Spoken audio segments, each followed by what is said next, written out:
الحمد لله رب العالمين والعاقبة للمتقين والصلاة والسلام على سيد الأنبياء والمرسلين. قال الله تعالى وتبارك في القرآن المجيد والفرقان الحميد. بسم الله الرحمن الرحيم.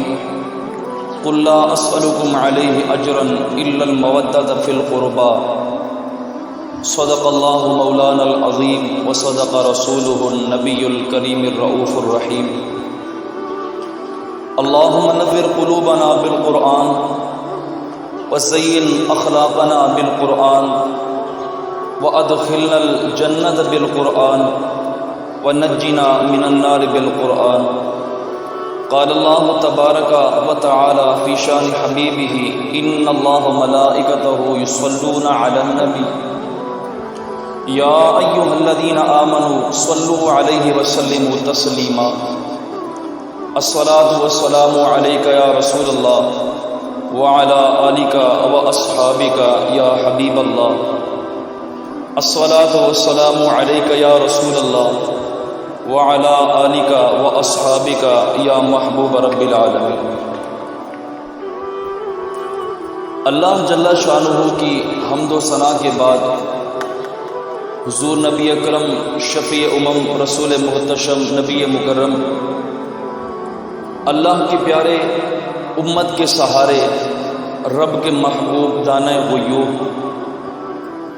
مالک و قادر ما فخر عرب و عجم والی کون و مکان سیاہ لا مکان سید انس و جاں سرور انبیاء نیر تاباں شاہ نشین مہوشاں شاہ خوباں شہنشاہ حسینہ تتمہ دوراں سرخیل زہراں جمالاں جلوہ صبح ازل نور ذات لم یزل باعث تکوین عالم فخر آدم و بنی آدم نیر بطحہ رازدار ما اوحا شاہد ما طغا صاحب علم نشرہ معصوم آمینہ احمد مجتبی حضرت محمد مصطفیٰ صلی اللہ علیہ وآلہ وسلم کے حضور ناز میں اپنی عقیدتوں ارادتوں اور محبتوں کا خراج پیش کرنے کے بعد معزز محترم محتشم سامعین خواتین و حضرات السلام علیکم ورحمۃ اللہ وبرکاتہ. سامعین محترم، اللہ تبارک و تعالیٰ کے قرآن مجید فرقان حمید کی جو آیات مبارکہ تلاوت کرنے کا شرف حاصل کیا ہے، اللہ تبارک و تعالیٰ کی بارگاہ میں دعا گو ہوں کہ اللہ تبارک و تعالیٰ میری زبان پر کلمت الحق جاری فرمائے. صاحبو، حضرت سیدنا امام حسین علیہ السلام کا شہید ہو جانا کوئی عام واقعہ نہیں ہے. 1400 سال گزرنے کے باوجود اس واقعے کی رنگینی کم نہ ہوئی کہ اس کائنات کی تصویر میں ہمیں جو رنگ نظر آتا ہے وہ خون حسین کا رنگ ہے. آج 10 محرم الحرام کربلا کے میدان میں علی شیر خدا کا لال اکیلا ہزاروں کے لشکر کے سامنے تن تنہا کھڑا ہے. جو اس کے خون کے پیاسے ہیں ان کی زبانوں پر بھی اسلام کا نعرہ ہے. وہ مسلمان ظواہر ہیں، ان کی زبانوں پر کلمہ طیبہ کا اقرار موجود ہے لیکن دلوں کی تصدیق نہیں ہے. لا الہ الا اللہ تو پڑھ رہے ہیں اور بنائے لا الہ الا اللہ کو شہید کرنا چاہتے ہیں. یہ محمد رسول اللہ تو پڑھ رہے ہیں مگر محمد رسول اللہ کے پیارے کو اپنی تلواروں سے ذبح کرنا چاہتے ہیں. اور حسین علیہ السلام کے تمام ساتھی جو جام شہادت نوش فرما کر جنت الفردوس کے اعلیٰ مقام پر فیض ہو چکے ہیں، اور ادھر اکیلے امام کھڑے ہیں. ملا حسین واز الکاشفی رحمۃ اللہ تعالی لکھتے ہیں کہ امام حسین علیہ السلام نے اس موقع پر خطبہ اتمام حجت فرمایا کہ اے دشمنان ملت، اگر تم خدا پر یقین رکھتے ہو تو ڈرو اس خدا سے اور ڈرو اس دن سے جب میرے ماں باپ تم سے میرے بارے میں جھگڑا کریں گے۔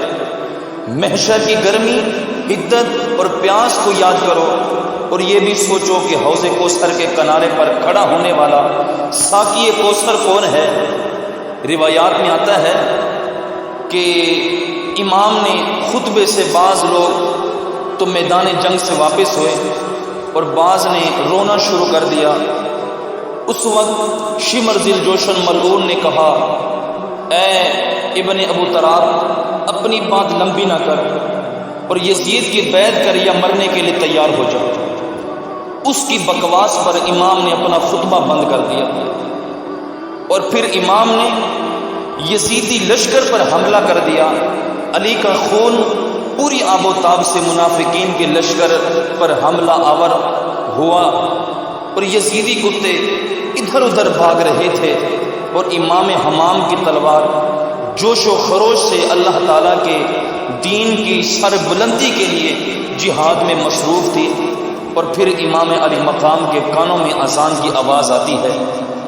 صاحبو، حضرت امام حسین علیہ السلام نے جبر کے خلاف پوری قوت سے کھڑے ہو کر دنیا کے سامنے اپنا اسوہ رقم کر دیا، اور جب گھوڑے کی زین سے فرش زمین کی طرف آئے، زمانہ جانتا ہے کہ جب آپ کا سر سجدے میں تھا اس وقت سنان بن انس نے آپ کے سر کو کاٹا، یا خلی بن یزید نے کاٹا، یا شمر نے کاٹا۔ روایات کے اندر اختلاف ہے، لیکن حضرت امام حسین علیہ السلام کا سر مبارک آخری وقت بھی سجدے میں تھا، اور سجدے کی حالت میں ہی دست قاتل نے سر حسین کو تن حسین سے الگ کر دیا۔ صاحبو، دنیا کے سامنے حضرت امام حسین رضی اللہ تعالی عنہ نے اپنا جو اسوہ رکھا، اسی حوالے سے میں بھی آپ کو پیغام دینے آیا ہوں۔ آپ کا یہی درس تھا جو آپ نے میدان کربلا میں دیا، اور کربلا کی ریت پر خون سے یہ تحریر رقم کر دی کہ یہ سر کٹ تو سکتا ہے لیکن جھکے گا تو صرف اپنے خالق و مالک کی چوکھٹ پر جھکے گا۔ یزید کے سامنے کبھی یہ سر جھکنے نہیں دیں گے اور کبھی جھک نہیں سکتا۔ اسی طرح حضرت امام حسین رضی اللہ تعالیٰ عنہ نے کربلا کے تپتے ہوئے ریگزار میں اس وقت جب 71 لاشیں امام نے خیموں کے سامنے پڑے ہوئے دیکھے اور اتنے ہی زخم آپ کے کلیجے پر تھے، راوی کہتا ہے کہ جب آپ کی قمیض مبارک اتاری گئی تو 113 سوراخ اس میں تیروں کے تھے، 33 زخم نیزوں کے تھے، 34 گھاؤ تلواروں کے تھے۔ اتنے زخم جسم کے اندر اور جسم چور ہوا، اور اتنے زخم کے باوجود حضرت امام حسین رضی اللہ تعالیٰ عنہ نے جب پیشانی سجدے میں رکھی تو آخری لفظ یہ تھے، اللہم رسن بقضائکا وصبرن علی بلائکا تسلیمن لامرکا سبحان ربی الاعلی۔ مالک، تیری تقدیر پہ میں راضی ہو گیا ہوں، مالک زخم کھا کے بھی مسکرا رہا ہوں، مالک تیری طرف سے جو دکھ آئے میں نے ان کو قبول کیا، جے سوہنا میرے دکھ میں راضی تے میں سکھ نو چلے ڈھاواں۔ امام حسین رضی اللہ تعالیٰ عنہ نے اللہ تبارک و تعالیٰ کی بارگاہ میں عرض کی، مالک میں نے تیری رضا کے لیے سب کچھ قبول کیا، تو بھی حسین پہ راضی ہوا ہے کہ نہیں ہوا؟ آواز آ رہی ہے، اس پیاسے پر علی شیر خدا کو ناز ہے، اس نواسے پر محمد مصطفیٰ کو ناز ہے، اوروں نے بھی سجدہ کیا پر اس کا عجب انداز ہے، اس نے وہ سجدہ کیا جس پر خدا کو بھی ناز ہے۔ اللہ اکبر۔ اے حسین ابن علی تجھ پر سلام، نازش آل نبی تم پر سلام۔ صاحبو، آج لہجہ بھی دم توڑ رہا ہے اور سورج بھی گرد میں غروب ہو کر اور بھی زرد ہو رہا ہے۔ وقت کے دامن میں گنجائش نہیں کہ میں اس مضمون کو چھیڑوں۔ آؤ ہم سلام کرتے ہیں۔ یہ سورج سامنے چمک رہا ہے، میں یہاں بیٹھا سوچ رہا تھا کہ ہم نے تو نہیں دیکھا، اے سورج دوپہر کا وہ منظر تو نے تو دیکھا ہے، جب کربلا میں حسین کا سر کٹا تھا، جب حسین کا گھر لٹا تھا، جب خیموں کو آگ لگی تھی، جب ننھی سکینہ رو رہی تھی، اور جب گھوڑا خالی پلٹا تھا اور سکینہ پوچھتی تھی گھوڑے تو خالی آیا ہے، میرے بابا حسین کو کہاں چھوڑ آیا ہے؟ صاحبو، یہ سورج چمک چمک کے ہمیں یہ کہانی سنا رہا ہے اور ہمیں یہ پیغام دے رہا ہے کہ نبی کے نام پر حسین نے تو سر کٹا دیا، تمہیں کیا ہو گیا ہے؟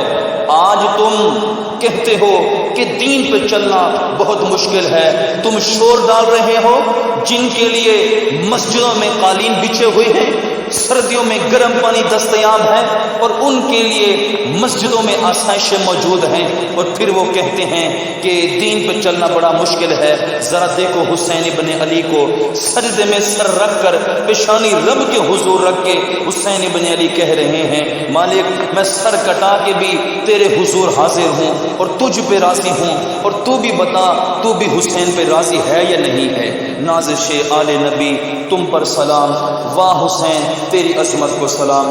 اتنے زخم کلیجے پہ ہوں تو صاحبو کھڑا نہیں ہوا جاتا، لیکن حسین جبر کے خلاف اتنی قوت سے کھڑا ہے کہ آج بھی نام حسین ابن علی سے یزید قوتیں کانپتی ہیں۔ حسین نے اپنی شہادت سے عصیبان کا ایسا نمونہ پیش کیا جو قیامت تک لوگوں کو قوت عطا کرتا رہے گا۔ یزید مٹ گیا، یزید کا نام مٹ گیا، یزید کا تشخص مٹ گیا، حسین کل بھی زندہ تھا، حسین آج بھی زندہ ہے۔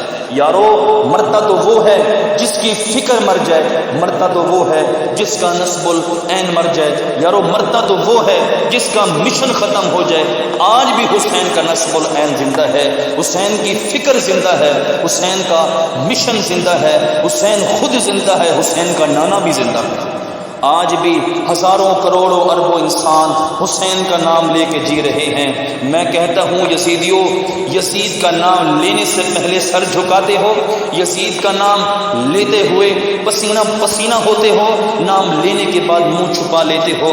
تمہیں اپنے قائد اور اپنے لیڈر کا نام لیتے ہوئے بھی شرم آتی ہے، لیکن جب ہمارے لبوں پہ نام حسین آتا ہے ہمارا قد اونچا ہو جاتا ہے، ہمارا سر فخر سے بلند ہو جاتا ہے۔ فخر کا دل میں دریچہ باز کرنا چاہیے، جن کا تو آقا ہے ان کو ناز کرنا چاہیے۔ کسی نے کہا تھا کہ یہ دو شہزادوں کی جنگ تھی، تو کسی نے بڑا خوبصورت جواب دیا، اس نے کہا کہ کربلا کی جنگ اگر دو شہزادوں کی جنگ تھی، تیرے قلم میں زور ہے تو لکھو حسین ہار گئے، لہجے میں تنتنا ہے تو لکھو حسین ہار گئے، انداز میں زور ہے تو لکھو حسین ہار گئے۔ زمانہ کل بھی کہتا تھا، زمانہ آج بھی کہتا ہے، حسین کل بھی جیتا تھا، حسین آج بھی جیتا ہے۔ جب حسین حضرت امام حسین رضی اللہ تعالی عنہ کا سر انور کاٹ لیا گیا اور خولی بن یزید نے نیزے کی نوک پہ اس کو رکھا، ویسے رخ سر کا زمین کی طرف ہے۔ جب امام حسین کا سر خولی نے نیزے کی نوک پہ چڑھایا تو اس نے یہ کہنا چاہا تھا کہ ہم فتح یاب ہو گئے، اور دیکھو ہم نے سر کاٹ لیا۔ کسی نے کہا ذرا غور سے دیکھو، یہ تو سر کٹ کے بھی سر بلند ہے، یہ سر کٹ گیا پھر بھی سر بلندی نہیں گئی، اس کا باغپن پھر بھی نہیں گیا۔ حسین کا سر کل بھی اونچا تھا، حسین کا سر آج بھی اونچا ہے۔ صاحبو، امام علی مقام رضی اللہ تعالیٰ عنہ کا نام زندہ، ان کا پیغام زندہ، ان کی فکر زندہ۔ حضرت امام زین العابدین علیہ السلام کربلا کے وہ شاہد ہیں جنہوں نے کربلا کا سارا منظر اپنی آنکھوں سے دیکھا۔ اتنے دکھ کسی کو نہیں پہنچے جتنے سیدہ زینب اور امام زین العابدین رضی اللہ تعالیٰ عنہ کو پہنچے ہیں۔ انہوں نے یہ سب دردناک مناظر کھلی آنکھوں سے دیکھے۔ آپ کی عمر مبارک اس وقت 14 برس تھی اور آپ شدید بیمار تھے۔ ہمیں تاریخ بتاتی ہے کہ واقع کربلا کے بعد حضرت امام زین العابدین رضی اللہ تعالی عنہ نے ساری زندگی ٹھنڈا پانی نہیں پیا۔ جب پانی پینے لگتے تو تڑپ اٹھتے، فرماتے مجھے بھائی علی اکبر کی پیاس یاد آتی ہے، مجھے علی اصغر کا پیاس سے تڑپنا یاد آتا ہے۔ حضرت امام زین العابدین نے یہ سارا منظر کھلی آنکھوں کے ساتھ دیکھا۔ پھر آپ نے دمشق کے بازاروں میں اور کوفہ کی گلیوں کے اندر بھی سروں کا یہ قافلہ اپنی قیادت میں گزارا۔ جب قافلہ یزید پلید کے دربار کے اندر پہنچا تو یزید نے حضرت امام زین العابدین رضی اللہ تعالی عنہ سے اپنے دکھ کا اظہار کیا۔ تو بعض لوگ یہاں سے یزید کی بریت کا اظہار کرتے ہیں۔ یہاں کسی نے بڑی خوبصورت بات کہی تھی کہ قاتل کی پشیمانی مقتول کی اہمیت کو تو بڑھا سکتی ہے لیکن اس کے دامن سے قتل کے داغ کو نہیں دھو سکتی۔ تو یزید نے سب کچھ کیا، بس اس کے تسوے تھے جو بہانے لگا، لیکن بعد میں جو اس نے امام حسین رضی اللہ تعالی عنہ کے دانتوں کے اوپر چھڑی مارنا شروع کر دی تو حضرت ابو برزہ رضی اللہ تعالی عنہ جو کہ صحابی رسول تھے اور دربار میں موجود تھے، وہ اٹھ کر کھڑے ہو گئے۔ حضرت ابو برزہ اسلمی رضی اللہ تعالی عنہ اٹھ کے کھڑے ہو گئے، ان کا بدن غصے سے کانپ رہا ہے، کہنے لگے ظالم ارفع قدیبہ کا، ظالم یہاں سے چھڑی ہٹا لے، لقد رأیت رسول اللہ صلی اللہ علیہ وسلم برشفہ، میں نے حضور کو خود دیکھا ہے، حضور نے امام حسین کے ہونٹوں کو خود ہی چوما ہے۔ تو آپ یہ کہہ کر دربار سے روتے ہوئے نکل گئے۔ صاحبو، یزید نے حضرت امام زین العابدین رضی اللہ عنہ سے کہا حضرت مجھ سے غلطی ہو گئی اور میں یہ نہیں چاہتا تھا کہ ایسا ہو، اگر آپ کی کوئی شرط ہے تو بتائیں۔ آپ نے فرمایا میری 4 باتیں ہیں، تو اگر تم مان لو تو ان 4 باتوں میں ایک بات یہ تھی کہ سر حسین اور سر شہیدہ ہمارے سپرد کر دو تاکہ ہم کربلا کے جا کے ان کی تدفین کر دیں۔